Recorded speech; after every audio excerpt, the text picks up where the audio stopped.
We're going to stop the conversation right here. A very important announcement from our Wolf Blitzer.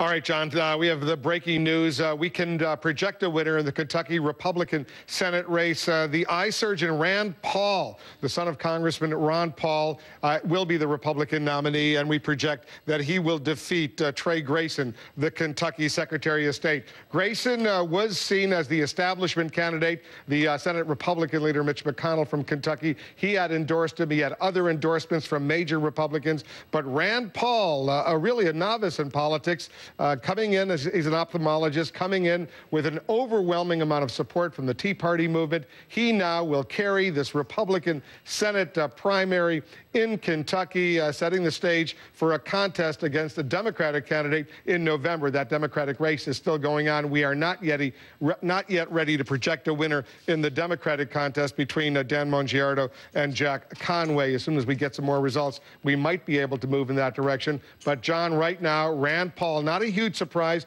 because he was very, very popular in all the polls going into today. Rand Paul, we project, will be the Republican senatorial candidate going forward towards November. John? Wolf, thank you. We'll get back to you as other news breaks throughout the evening. Let's quickly talk this over. Not a surprise, as he said, but as you look at what this means, the other candidate, Trey Grayson, had Mitch McConnell's endorsement. He was the state Republican Party endorsement. If you are on the establishment side of politics, left or right, you look at this and say, whoa. To me, this sets up an interesting contest within sort of Washington, D.C. between DeMint, who was clearly on sort of the side, the Tea Party side, versus Mitch McConnell, who's been sort of the establishment side. I mean, those guys are now clashing sort of for control of the party inside Washington. To me, that's an interesting also sort of spinoff from what's going on in this race. And Jessica Yellen is on the scene where Rand Paul will celebrate tonight in Bowling Green, Kentucky. He would replace, if he's elected to Washington, and the Republicans certainly will be the favorite here, Jim Bunning, former baseball, a Hall of Famer, a controversial guy sometimes, a very conservative member of the Senate. How would Rand Paul be different, if you will? He'd be a Republican, he'll be a conservative. Where does he differ? You know, John, it's interesting. He says that he will be very different from the existing Republican Party.